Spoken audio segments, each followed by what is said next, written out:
Last ক্লাসে কি যেন পড়ালাম তোমাদেরকে স্যার? Sir report পড়াচ্ছিলেন। রিপোর্টের ডিসকাশন কি সব শেষ হয়েছিল? হ্যাঁ স্যার। আচ্ছা, মানে তোমাদেরকে আমি স্যাম্পল গুলো শো করেছিলাম মোস্ট প্রবাবলি, তাই না? জি স্যার। ইউজ করা যাবে? আচ্ছা, এবার তোমাদের প্রশ্নগুলা বলো একে একে, বলো। স্যার রিপোর্টে কি ছক ইউজ করা যাবে? মানে পারবে স্যার, পারবে। তথ্য দেওয়ার জন্য তুমি বিভিন্ন ধরনের graphs like pie chart, bar graph, tables এগুলো ইউজ করতে পারবে তুমি, ঠিক আছে? আর সেক্ষেত্রে যেটা হচ্ছে যে ডেটাগুলো যে আমরা দিব, হ্যাঁ, এগুলো তুমি চাইলে বানিয়ে টানিয়ে দিতে পারো, যেহেতু অথেন্টিক ডেটা তো আর তুমি আসলে মনে রাখা পসিবল না, ঠিক আছে?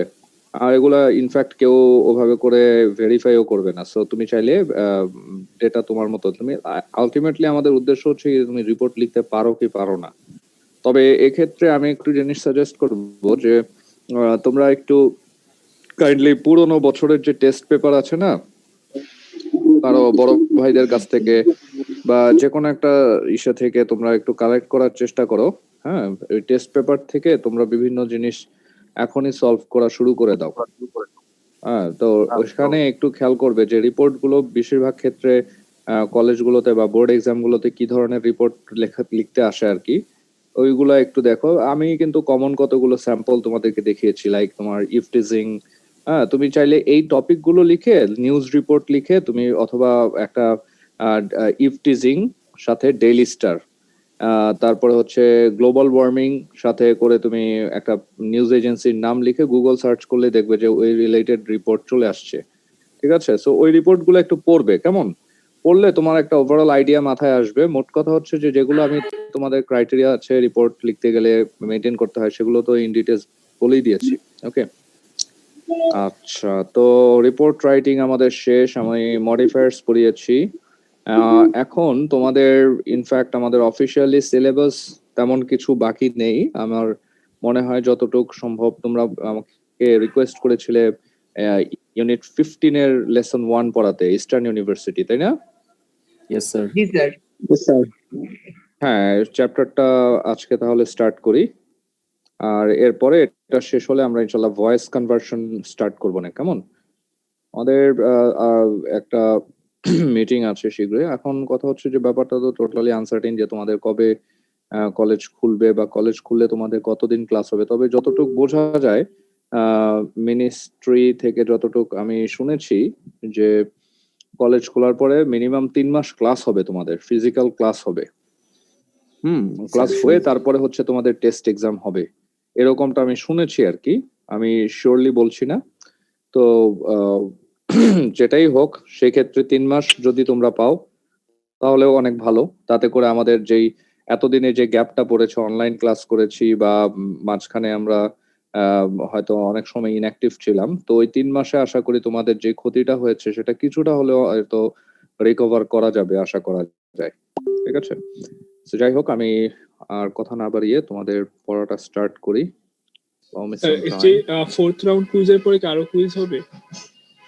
কুইজের ডেট দিয়ে, মানে ফোর্থ রাউন্ডের কুইজ কি হয়ে গিয়েছে তোমাদের, মানে শেষ হয়েছে কি? জি স্যার, শেষ হয়েছে। শেষ হলে তো এখনো পর্যন্ত তো কোনো রুটিন কিছুই দেয়নি, তাই না? যেহেতু রুটিন দেয়নি, জি স্যার, আসে নাই এখনো। যেহেতু রুটিন দেয়নি, তাহলে আমার মনে হয় তোমাদের নাও হতে পারে, না হবার পসিবিলিটিটাই বেশি ফোর্থ রাউন্ডের কুইজ। তবে আমাদের পড়া চলমান থাকবে আশা করা যায়, ঠিক আছে? Thank you sir.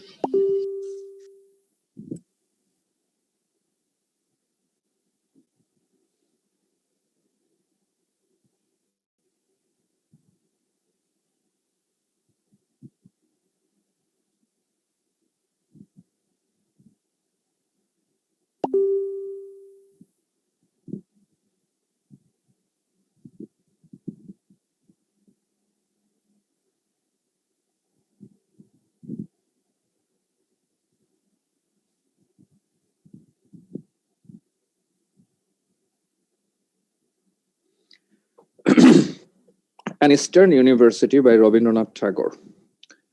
Eastern university বলতে একটা ইউনিভার্সিটি কিন্তু এই নামে একটা আমাদের দেশে আছে, তাই না?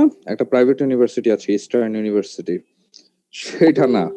কথা হচ্ছে ইস্টার্ন ইউনিভার্সিটি বলতে প্রাচ্যের বিশ্ববিদ্যালয়ের কথা বলা হচ্ছে। ওয়ার্ল্ডকে যদি আমরা বিভিন্ন জোনে ডিভাইড করি, একটা হচ্ছে ইস্ট আর একটা হচ্ছে ওয়েস্ট, তারপর মিডল ইস্ট আছে, নর্থ আছে।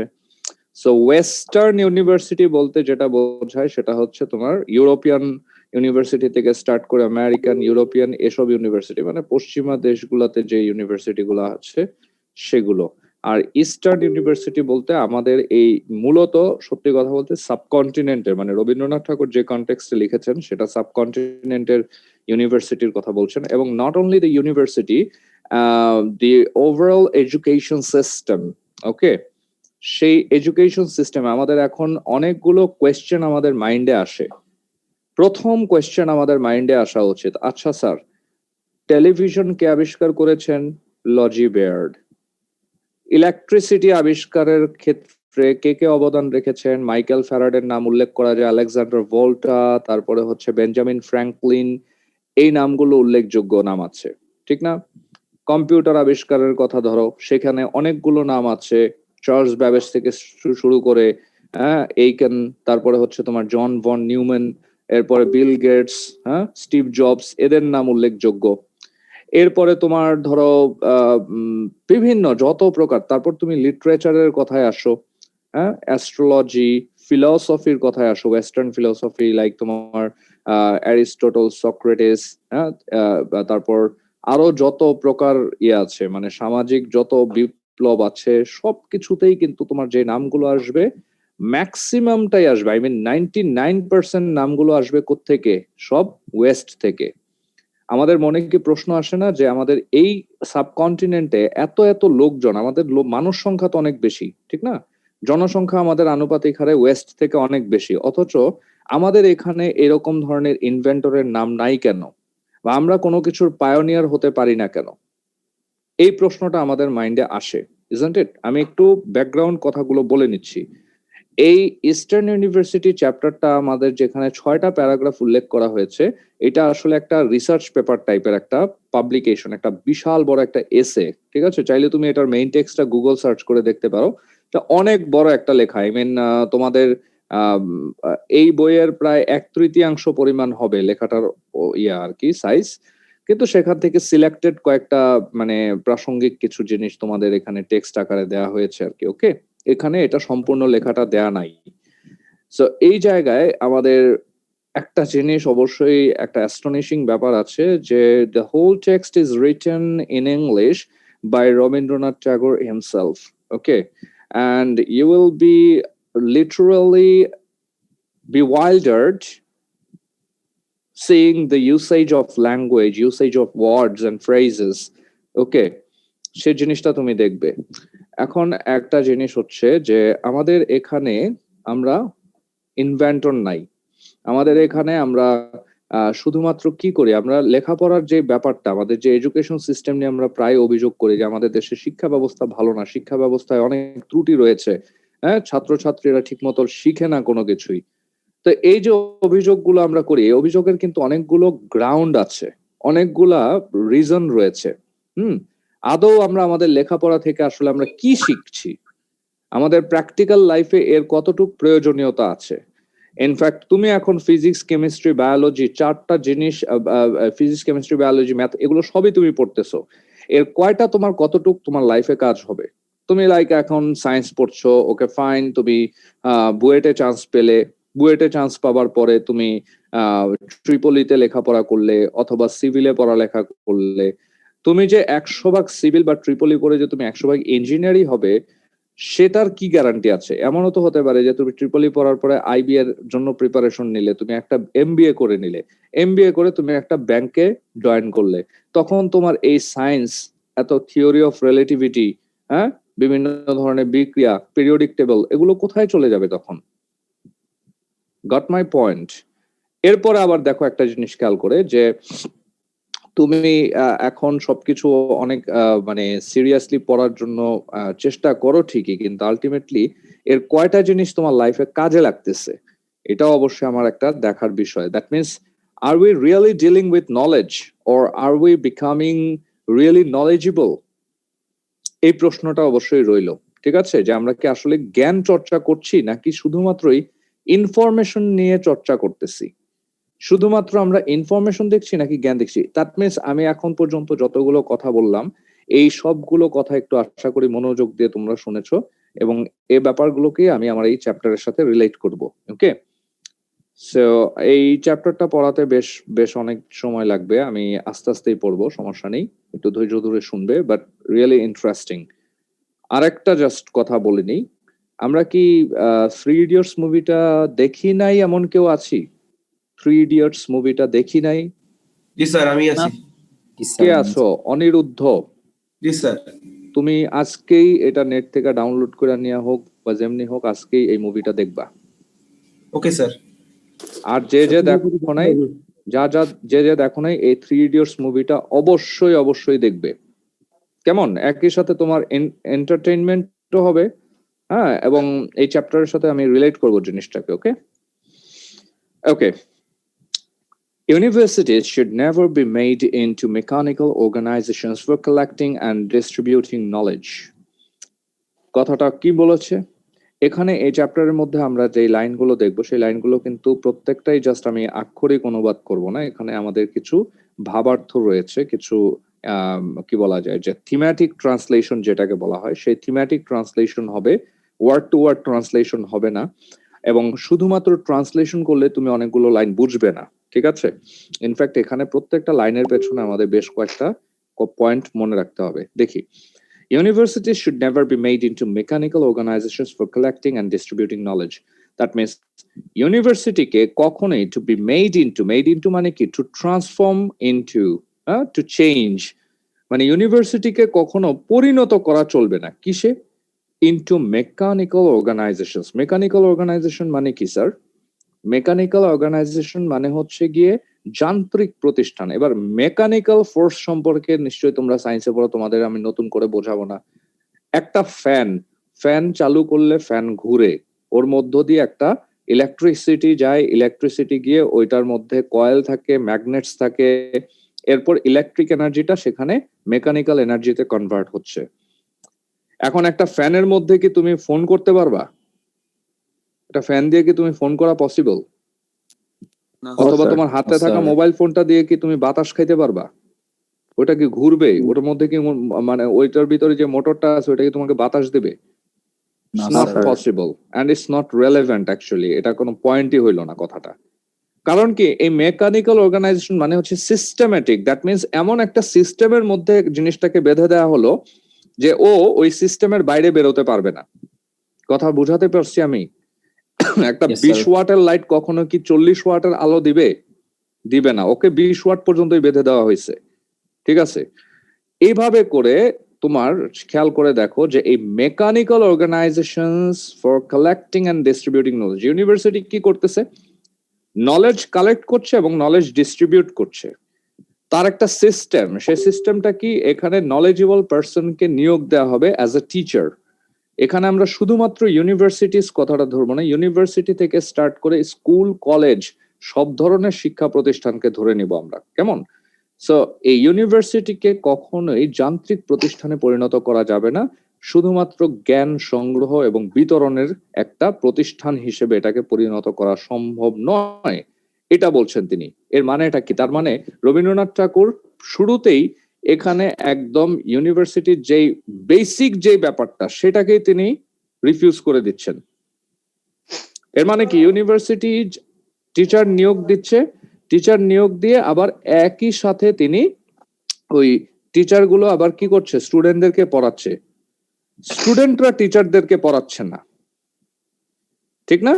এবং একটা সার্টেন টাইম পরে তাদের একটা সিলেবাস দেওয়া হয়, এই সিলেবাসের মধ্যে আওতাভুক্ত যতগুলো সাবজেক্ট আছে, মেটেরিয়ালস আছে, টপিকস আছে, এগুলো সব কভার করা হয়। এরপর একটা এক্সাম নেওয়া হয়, এক্সামের পরে রেজাল্ট দেওয়া হয়, রেজাল্টের পরে সার্টিফিকেটস দেওয়া হয়, এরপর স্টুডেন্টটা সেখান থেকে পাশ করে বেরিয়ে যায়। কথাটা বুঝাতে পারছি?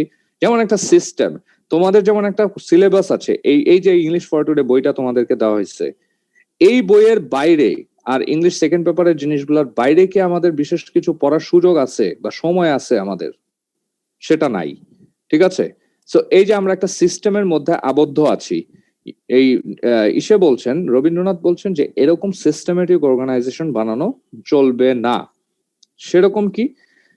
Through them, the people should offer their intellectual hospitality, their wealth of mind to others, and earn their proud right in return to receive gifts from the rest of the world. আচ্ছা, এদের মাধ্যমে through them, the people should offer, মানুষের কি করা উচিত?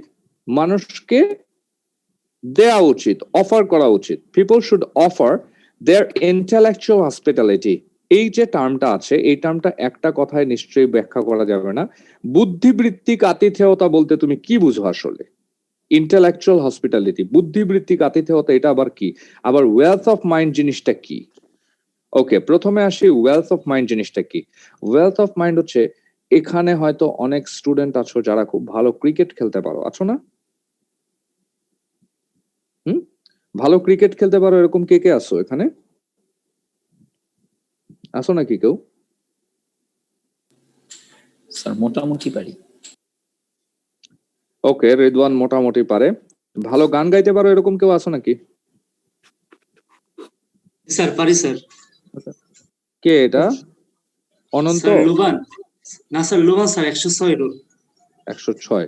তুমি গান গাইতে পারো, কবিতা আবৃত্তি করতে পারে কেউ কেউ আছে হয়তো। আমাদের কলেজে মাল্টি ট্যালেন্টেড স্টুডেন্টের অভাব নাই, অনেক আছে, প্রত্যেকটা সেকশনে আছে, ঠিক না? তো এই যে দেখো, এই যে সবাই কিন্তু গান গাইতে পারে না, সবাই ক্রিকেট খেলতে পারে না, সবাই কবিতা আবৃত্তি করতে পারে না, সবাই খুব ভালো ছবি আঁকতে পারে না। এক একজনের এক একটা জিনিস আছে, এগুলোকে আমরা বলে থাকি ইনেট জিনিয়াস বা ইনবর্ন জিনিয়াস, ইনস্টিংটিভ জিনিয়াস, ঠিক আছে? তুমি এই জিনিসটা গড গিফটেড একটা ব্যাপার বলি না আমরা? সো এগুলো হচ্ছে আমাদের প্রত্যেকটা মানুষের ওয়েলথ অফ মাইন্ড, ঠিক আছে? অনেকে আছে খুব ভালো লোক হাসাতে পারে, অনেক ভালো গল্প করতে পারে, ঠিক আছে? বা অনেক দ্রুত মানুষকে সাথে সে মিশে যেতে পারে। আবার অনেকে আছে খুব ভালো লিডারশিপ কোয়ালিটি আছে তাদের মধ্যে, হ্যাঁ, ন্যাচারাল লিডার, হ্যাঁ, সবাইকে খুব দ্রুত প্রভাবিত করতে পারে। এগুলোই হচ্ছে মানুষের ওয়েলথ অফ মাইন্ড। এবার দেখো, এই যে ওয়েলথ অফ মাইন্ডটা তোমার রইলো, তোমার প্রতিষ্ঠান তোমাকে কতটুকু সুযোগ করে দিয়েছে, এই যে মানসিক সম্পদটা তোমার আছে, এই মানসিক সম্পদটাকে এনরিচ করার জন্য তোমার প্রতিষ্ঠান তোমাকে কতটুকু সুযোগ দেয় বা দিয়েছে, দ্যাটস আ কোয়েশ্চেন, ঠিক আছে? ইউনিভার্সিটির কাজ হচ্ছে, according to the demand of Rabindranath Tagore, he Sage, universities should enable the students to culture their dormant genius. They have to foster that thing. ওকে, যে তাদের এই যে ইনবর্ন জিনিয়াসটা আছে, সেই জিনিসটা তাদের কি করতে হবে? ইউনিভার্সিটি এমন একটা স্কোপ করে দিবে যে সে তাকে নিজেকে, কেউ যদি খুব ভালো গান গাইতে পারে, ইউনিভার্সিটির উচিত তাকে এমন একজন শিল্পী বানানো যে কিনা একজন খুব বিখ্যাত শিল্পী হতে পারে, তার এই জিনিয়াস দিয়ে সে কিছু একটা করতে পারে। তারপরে যে কিনা খুব ভালো ক্রিকেট খেলতে পারে বা ক্রিকেট খেলবার শখ আছে, সে ক্রিকেট খেলাটা যেন তার মেইন প্রায়োরিটি হয়। কথাটা বুঝাতে পারছি কিনা? কেউ কেউ খুব ভালো ফটোগ্রাফি করতে পারে, সো ইউনিভার্সিটির উচিত তাকে ফটোগ্রাফির জন্য তাকে এক্সট্রা ট্রেনিং দিয়ে তার এই জিনিসটাকে আরো কারেক্ট করে দেওয়া, আর একটু টিউনিং করে দেওয়া, এবং তার ভিতরে এরকম একটা মানসিকতা তৈরি করে দেওয়া যে they should offer their intellectual hospitality. Intellectual hospitality জিনিসটা কি? আমাদের জ্ঞান আছে, জ্ঞানটাকে আমরা ব্যবহার করবার জন্য কতটুকু আন্তরিক, এখানে এই আন্তরিকতা বা কর্ডিয়ালিটি বা হসপিটালিটি জিনিসটা, এটা কিসের আন্তরিকতা? সেটা হচ্ছে যে আমাদের যে ঈশ্বর আমাদেরকে যেই জ্ঞান বুদ্ধি দিয়েছেন, আমাদের যেই জিনিয়াস বা যে প্রতিভাগুলো দিয়েছেন, সেটাকে প্রপারলি ইউজ করার মেন্টালিটি আমাদের কয়জনের রয়েছে? আমরা অলসতাকে ঝেড়ে ফেলে দিয়ে, আমরা বিভিন্ন চ্যালেঞ্জ ওভারটেক করে আমরা কতটুক পারি সেই ইন্টেলেকচুয়াল ব্যাপারগুলোকে, মানে জিনিসটাকে আরো ইমপ্রুভ করার জন্য, ঠিক আছে? So university or overall educational institutions should make a scope that the students can enrich themselves overall, তারা যেন তাদের নিজেদেরকে এনরিচ করতে পারে এবং এই ওয়েলথ অফ মাইন্ডটা তারা অন্যদের কাছে পৌঁছে দিতে পারে, এবং বিনিময়ে earn their proud right in return to receive gifts from the rest of the world. সারা বিশ্ব থেকে সে গিফট রিসিভ করার যেই অধিকারটা তার রয়েছে, যে গর্বিত অধিকারটা আছে, সেটা যেন সে অর্জন করতে পারে। এবার আমি আরেকটু ভেঙে বলি জিনিসটা, লাইক তোমার ভিতরে সেই রকম একটা জিনিয়াস আছে যে তুমি একজন খুব বড় ধরনের বড় মাপের একজন লেখক হবে, তোমার ইচ্ছা করে খুব লিখতে, দেশ সমাজ রাজনীতি এসব নিয়ে তোমার খুব লেখার ইচ্ছা। অনেকের ইচ্ছা হয় অনেক ভালো কবিতা লেখার ইচ্ছা হয়, কিন্তু পড়াশোনার চাপে, সিলেবাসের চাপে, এক্সামের চাপে তাদের সেটা করার পসিবিলিটি বা সেটা হয়ে ওঠে না। অনেকের ইচ্ছা করে যে সে খুব ভালো ছবি আঁকবে, ঠিক আছে, আর্টিস্ট হতে ইচ্ছা করে, হয় না? কিন্তু তোমার যেই এক্সিস্টিং যেই প্রেশার রয়েছে, সেই প্রেশারের কারণে তুমি সেটা পারো না। এটাই হচ্ছে রবীন্দ্রনাথের ক্লেম, প্রথম ক্লেমটা, যে ইউনিভার্সিটি, যে মেকানিক্যাল অর্গানাইজেশন যদি হয়ে যায় তখনই কিন্তু এই ব্যাপারগুলো পসিবল না। স্টুডেন্টরা কিন্তু তারা তাদের নিজেদের ওই জিনিয়াস গুলোকে তারা ঠিক করতে পারবে না। এখন দেখো, খেয়াল করে, তুমি যদি আজকে তোমার এই লেখাপড়ার এই প্রেশারটা যদি কিছুটা হলেও মিনিমাইজ করে দিয়ে তোমার যেই জিনিয়াস জায়গাটা আছে, তুমি আজকে খুব ভালো মোটামুটি আঁকতে পারো, তুমি আজকে 20 বছর ধরে যদি তুমি এই আঁকার উপরে তোমাকে ভালো প্রশিক্ষণ দেওয়া হয় বা তোমাকে যদি সেই সুযোগটা দেওয়া হয় যে তুমি আরো আঁকবে, আরো প্র্যাকটিস করবে, আরো পারফেক্ট হবে, তখন কিন্তু তুমি একটা বড় আর্টিস্ট বনে যেতে পারো। হতে পারো না? বলো, তোমাকে যদি সেই সুযোগটা দেওয়া হয়। হ্যাঁ, তোমার ভিতরে ইনভেন্টিং কতগুলো কোয়ালিটি আছে, তুমি অনেক ইনভেন্ট করতে ভালোবাসো, তুমি অনেক গবেষণা করতে ভালোবাসো, তোমাকে যদি সেই রিসার্চ করা, তোমার কাছে ফিজিক্স পড়তে ভালো লাগে, কেমিস্ট্রি পড়তে তোমার ভালো লাগে না, তাই বলে কি তুমি কেমিস্ট্রিটা ফেলে রেখে দিবে? কেমিস্ট্রিটা তুমি কিন্তু চাইলেও ফেলে রাখতে পারতেছো না, ঠিক আছে? আলটিমেটলি তোমার যদি তোমার পছন্দসই সেই সাবজেক্টটার উপরেই যদি তোমাকে দীর্ঘদিন পড়তে বলা হতো, হ্যাঁ, তাহলে খেয়াল করে দেখো তো, তুমি কি আজকে একটা অনার্স মাস্টার্স এর একটা স্টুডেন্টের চাইতে তুমি বেশি জানতে না? তুমি যদি আজকে প্রিভিয়াসলি আরো 5 বছর আগে থেকে যদি তুমি ফিজিক্স স্টাডি করতে, তাহলে আজকে তুমি ফিজিক্সের কত কিছু জেনে যেতে, ঠিক না? তুমি জানতেছো সব আস্তে আস্তে, একটা সিস্টেম ওয়াইজ জানতেছো, এই সিস্টেমটাই হচ্ছে সমস্যা। এটা হচ্ছে রবীন্দ্রনাথ ঠাকুরের ক্লেম, ওকে? এবং তুমি যদি এই সিস্টেম থেকে বেরিয়ে গিয়ে, আমি কি একটু বলতে দাও, যে সিস্টেম থেকে বেরিয়ে গিয়ে যদি তুমি নির্দিষ্ট তোমার যে প্রেফারেন্সের জায়গাটা, সেই জায়গাটাতে যদি তুমি বেশি সময় ব্যয় করতে পারতে, তাহলে কিন্তু তুমি আউটস্ট্যান্ডিং কিছু একটা হয়ে যেতে পারতে, এবং পাবলিক তোমাকে প্রশংসা করতো, তোমাকে গিফট দিত। গিফটটা কি? মানে গিফটের বক্স ভর্তি গিফট না, ঠিক আছে, টাকা পয়সা নেই, এটা হচ্ছে কি তোমার যেই প্রশংসা, পাবলিকের কাছে প্রশংসিত হবার যেই অধিকারটা, সেটা প্রত্যেকটা মানুষের এই জন্মগত অধিকারটা আছে, কিন্তু শিক্ষা প্রতিষ্ঠান আমাদের সেই অধিকারটা হরণ করছে। ক্লিয়ার? বুঝাতে পেরেছি কথাটা? জি স্যার। কিছু বলতে চেয়েছিলে, বলো। তো স্যার, আপনি বললেন যে যেটার উপর বেশি আগ্রহী ওটা যদি অনেক আগে থেকে শেখে তাহলে অনেক বেশি জানতে পারবে। কিন্তু স্যার, এই তো বাংলাদেশের যে শিক্ষা ব্যবস্থা নতুন করলো যে এসএসসি পর্যন্ত কোনো বিভাগ থাকবে না, যদি কোনো সেই প্রসঙ্গটায় আমি একটু পরে আসবো। হ্যাঁ, এই প্রসঙ্গটা যেহেতু খুবই নতুন প্রসঙ্গ, তো এটাকে আমাকে আরো একটু চিন্তা ভাবনা করতে হবে, অ্যানালিসিস করতে হবে, তারপরে আমি এই কনটেক্সটের সাথে হয়তো ম্যাচ করতে পারবো। হ্যাঁ, তবে এখন আমার মনে হয় না ওটা নিয়ে কিছু কথা বলতে পারবো আমি। হ্যাঁ, আচ্ছা। But in the whole length and breadth of India, there is not a single university established in the modern time where a foreign or an Indian student can properly be acquainted with the best products of the Indian mind.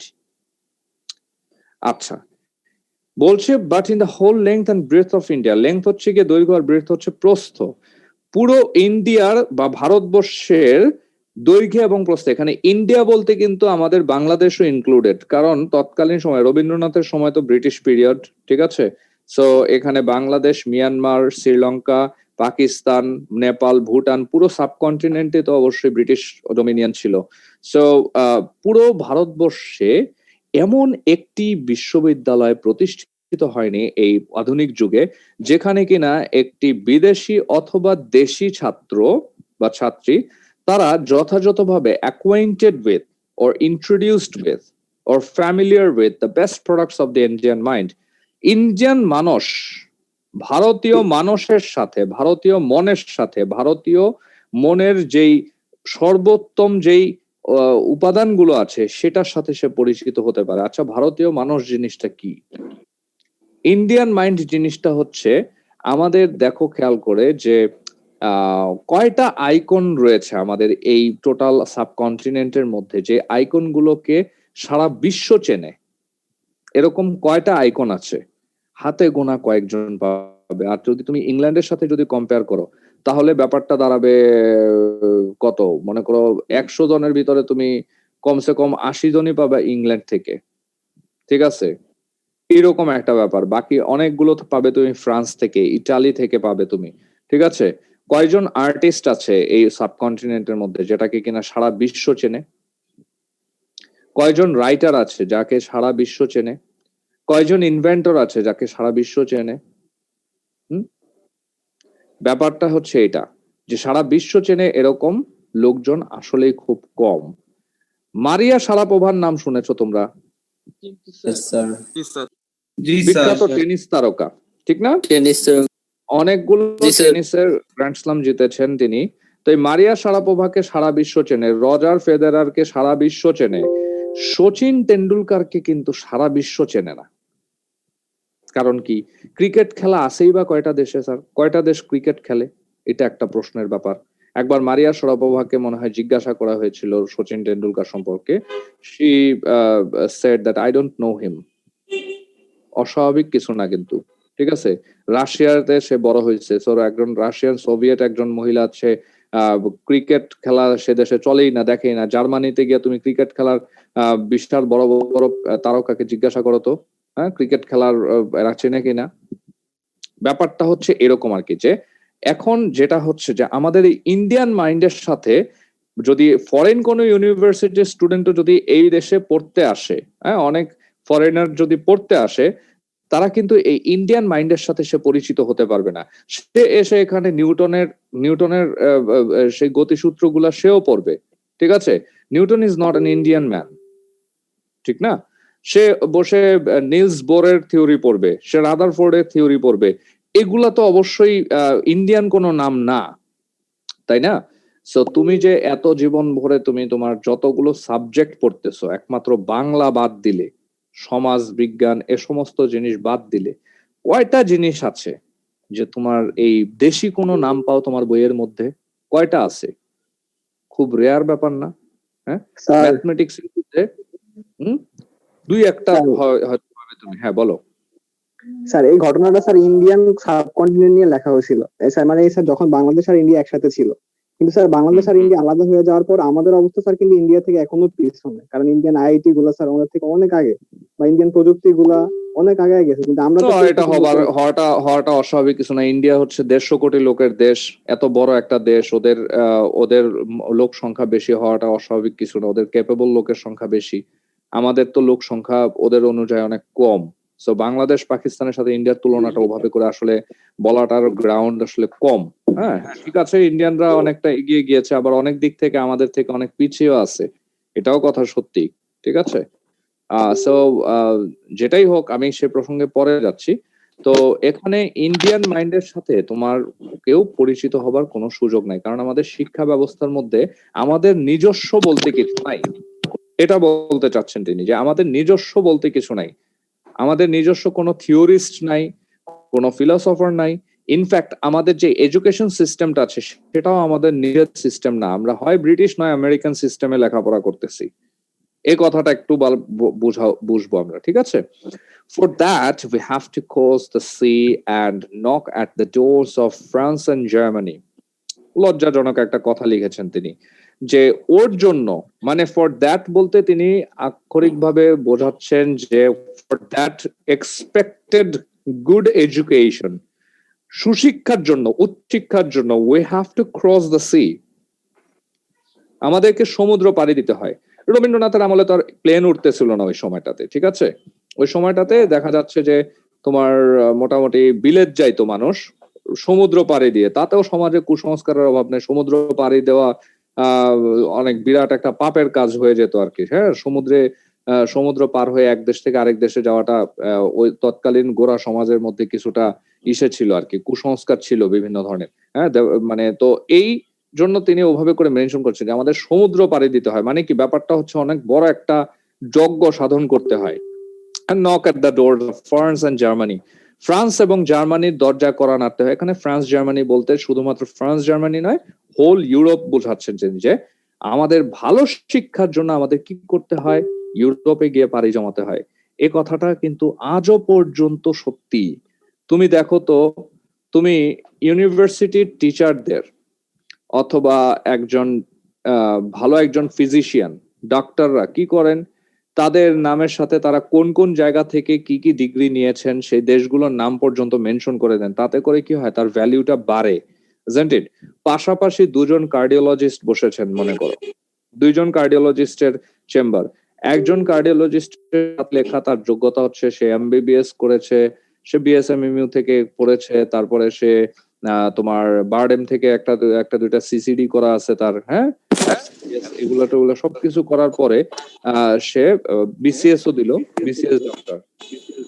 আরেকজনের সাথে মনে করো সে Germany, America, Japan, তিনটা জায়গা থেকে তার degree নেওয়া আছে, সেটা মেনশনও করা আছে। তো পাবলিক কার কাছে যাবে বেশি? অবভিয়াসলি যে বিদেশ থেকে ডিগ্রি বেশি, হ্যাঁ, বিদেশ থেকে যে ডিগ্রিটা নিয়েছে। ইনফ্যাক্ট আমরা অতক্ষণ পর্যন্ত নিজেকে প্রমাণ করতে পারি না এদেশে যতক্ষণ পর্যন্ত আমি বিদেশ থেকে ডিগ্রি না নিচ্ছি। বিদেশে লেখাপড়া করা মানে কি, স্টাডি অ্যাব্রোড। আমাদের ঢাকা শহরের আনাচে কানাচে বিভিন্ন জায়গায় কনসালটেন্সি ফার্ম রয়েছে, হ্যাঁ, পাবলিক ইচ্ছা মতো পোলাপান আইএলটিএস এক্সাম দিচ্ছে, টফেল দিচ্ছে, স্যাট, জিআরই, জিম্যাট এসব দিয়ে বিদেশ চলে যাওয়ার প্ল্যান করতেছে। কি কারণে? যে সেখানে সে ভালো শিক্ষা পাবে, কথা সত্য, এই দেশের চাইতে সে ভালো শিক্ষা ওখানে সে পাবে, সে ওখানে ভালো লাইফস্টাইল মেনটেন করতে পারবে, বিভিন্ন ধরনের রিজনস আছে, সে ওখানে যেতে পারবে। দ্যাট মিনস আমাদের এইখানে বসে তুমি ভালো শিক্ষা পাবে সে আশাটা তুমি নিজেও করতে পারো না, ঠিক না? এই জন্য আমাদের বিদেশে কড়া নাড়তে হয়, মানুষের দ্বারস্থ হতে হয় আমাদের। এই যে এই কথাটা তিনি এভাবে বলছেন, educational institutions in our country are India's arms bowl of knowledge. They lower our intellectual self-respect. They encourage us to make a foolish display of decorations composed of borrowed feathers. মানে তিনি এডুকেশনাল ইনস্টিটিউশন, মোট কথা education সিস্টেমের গালে জুতার বাড়ি দিয়েছেন এই লাইনটা লিখে। এর মানে কি জানো? যে শিক্ষা প্রতিষ্ঠানগুলো আছে আমাদের এই দেশে, they are India's arms bowl of knowledge. Arms bowl মানে কি? আর্মস বোল হচ্ছে ভিক্ষার থালা, ঠিক আছে?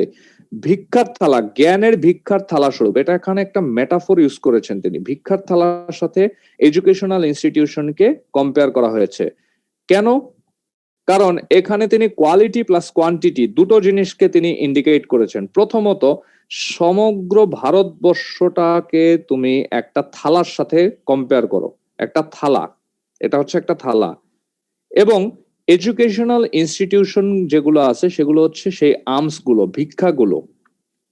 ভিক্ষার থালা দেখছো না ভিক্ষুকের হাতে থাকে যে, হ্যাঁ, সেই থালার মধ্যে কি লক্ষ লক্ষ টাকার বান্ডেল থাকে, হ্যাঁ, 2-4-5টা কয়েন থাকে, হয়তো তার কাছে সংগ্রহে আরো টাকা পয়সা সে লুকিয়ে রাখে, কিন্তু পাবলিককে শো অফ করার জন্য হোক আর যেটাই হোক না কেন, তার থালার মধ্যে কিন্তু যে টাকাগুলো থাকে, পাবলিক পকেটে ছেঁড়া ফাটা নোট যেগুলো চালাইতে পারবে না সেগুলোই কিন্তু আলটিমেটলি সে ভিক্ষুককে দিয়ে থাকে, ঠিক আছে?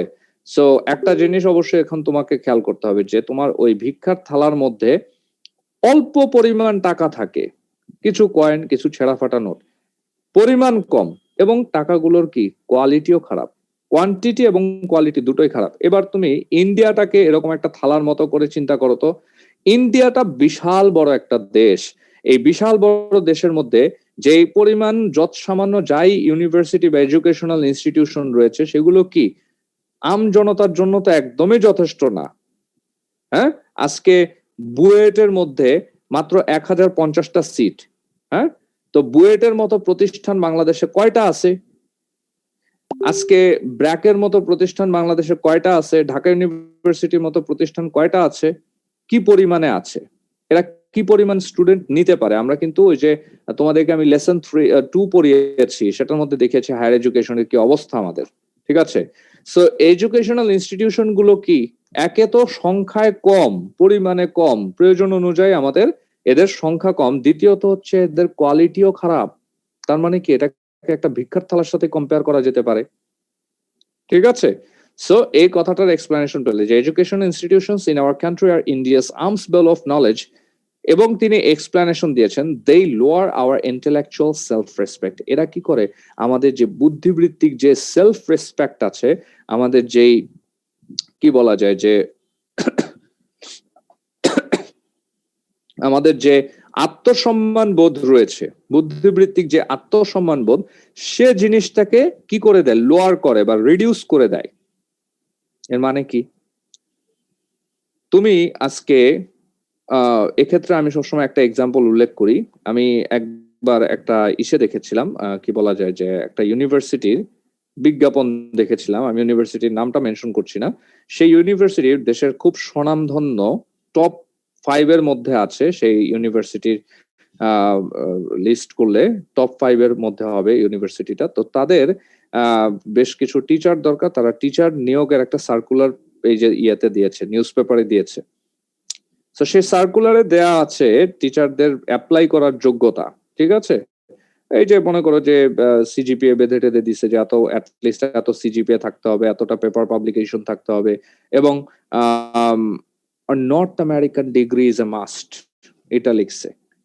North American degree is a must মানে কি, তুমি অক্সফোর্ড ক্যামব্রিজ থেকে লেখাপড়া করে আসছো তাতেও এরা গণায় ধরবে না। তুমি নর্থ আমেরিকান মানে কি, আমেরিকান ডিগ্রি হয় কানাডা নয়তো ইউএস এর কোন একটা ইউনিভার্সিটি থেকে, হার্ভার্ড, প্রিন্সটন, হ্যাঁ, এইসব ইউনিভার্সিটি থেকে তুমি যদি কিছু একটা করে আসো তাহলে তোমরা নিবে। কথাটা বুঝাইতে পারছি আমি?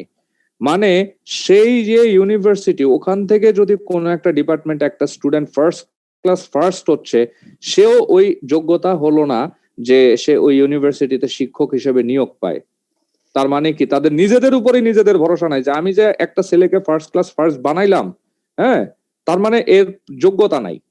যোগ্যতা পাইতে হইলে তুমি বিদেশ যাও, এবং বিদেশেরও আবার ক্রাইটেরিয়া সেট করে দিয়েছে যে বিদেশ থেকে তুমি ডিগ্রি আনলে তাতেই করে তুমি যোগ্য।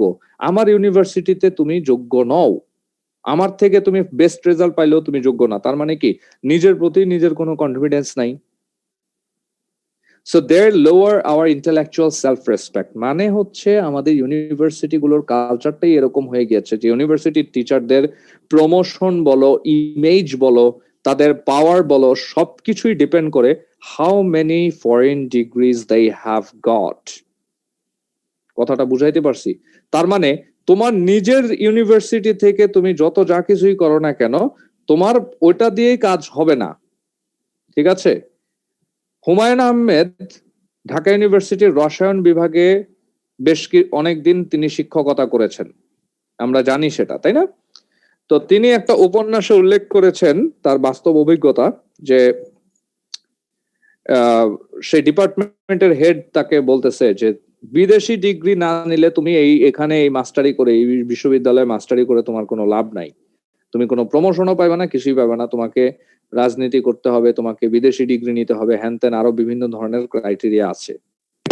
তো ইউনিভার্সিটি গুলো আমাদেরকে কি করতে হচ্ছে, ইউনিভার্সিটি গুলো আমাদের নিজের আত্মসম্মানটা কমিয়ে দিচ্ছে। দে এনকারেজ আস, তারা আমাদেরকে উৎসাহিত করে to make a foolish display of decorations composed of borrowed feathers. আগের আমলে পাবলিক বিভিন্ন ধরনের ময়ূর, টিয়া পাখি, বিভিন্ন ধরনের রং বেরঙের পাখির পালক দিয়ে ঘর সাজাইতো। ঠিক আছে, এখনো অনেক শৌখিন লোক এই কাজ করে, বিভিন্ন ধরনের লাইক তোমার শোপিস টোপিস দিয়ে মানুষ ঘর সাজায়। ওকে ফাইন, তুমি যদি নিজের পয়সায় নিজের যোগ্যতায় এইসব জিনিস কিনে তুমি তোমার ঘরটাকে সাজিয়ে সুন্দর বানাও, তাতে দোষের কিছু নাই।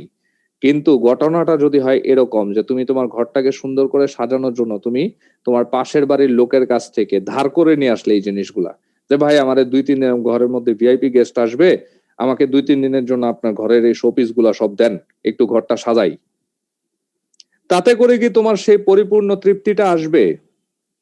তুমি মানুষকে আলটিমেটলি মানে ফুলিশ টাইপের একটা ডিসপ্লে করলে, ফুলিশ টাইপের একটা শো অফ করলে, একটা বোকার মতো শো অফ করলে, দেখালে, প্রদর্শন করলে of decorations composed of borrowed feathers, ধার করা পালক দিয়ে তুমি সাজিয়েছো ঘর, সেটার মতো হয়ে গেল না ব্যাপারটা? লাইক তুমি এখন ভাব নিতেছো যে তোমার ইউনিভার্সিটির মধ্যে অনেকগুলো ফরেন ইউনিভার্সিটির থেকে ডিগ্রি নেওয়া লোকজন আছে, তুমি অনেক ভাব নিতেছো, তাহলে কি তোমার ইউনিভার্সিটি কি ওই জায়গাটা গ্রাউন্ডটা তৈরি করতে পারলো না যে তোমার ইউনিভার্সিটি স্বয়ং সম্পূর্ণ? তোমার ইউনিভার্সিটি তোমাকে ডিগ্রি দিয়েছে এবং তোমাকে নিয়োগ দিয়েছে এবং দ্যাট উড বি এনাফ। ওই কোয়ালিটির এডুকেশনটা তোমার ইউনিভার্সিটি কেন দিতে পারছে না?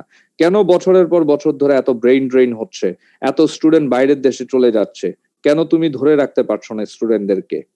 ঠিক আছে, এই জায়গাটায় এই যে ব্রিটিশ ইসে কি বলা যায় যে ওই আমল থেকেই কিন্তু এটা স্টার্ট হয়েছে। ওই ব্রিটিশরা আমাদের দেশে আসার পর থেকেই কিন্তু ওই বিলেতে গিয়ে লেখাপড়া করার যে কালচারটা, মানে বিদেশ গিয়ে লেখাপড়া করা, এই কালচারটা কিন্তু ওই আমল থেকেই চলে আসছে। ঠিক আছে, আরো বিস্তারিত আলোচনা হবে পরবর্তী প্যারাগ্রাফটার মধ্যে ইনশাল্লাহ নেক্সট ক্লাসে। হ্যাঁ, তো এবার তোমাদের কোনো প্রশ্ন থাকলে বলো। আর হ্যাঁ, ভালো কথা, ক্যাপ্টেন একটু আমার কথা শুনবে, একটু রেসপন্ড করবে captain please. Captain Miraj roll number 38। Miraj তোমাকে আমি ইয়ে করতেছি, কি বলে যে আমার ফেসবুক আইডিটা দিচ্ছি তোমাকে, তুমি প্লিজ আমাকে মেসেঞ্জারের ইনবক্সে এই অ্যাবসেন্ট লিস্টটা কি একটু পাঠাতে পারবে? জি স্যার। একটা প্রবলেম হচ্ছে, আমি এই কিছুদিন ধরে এই যে এটা নাকি কিসের সমস্যা আমি জানি না, এই চ্যাট বক্স থেকে আগে রোল নাম্বার গুলো আমি কপি করতে পারতাম, এখন কপি করার অপশনটা আসতেছে না। হ্যাঁ, আচ্ছা স্যার, তাহলে আমি ইনবক্স করে দিব। একটু ইনবক্স করে দিয়ে তুমি একটু কাজ করবে যে রোল নাম্বার গুলো তো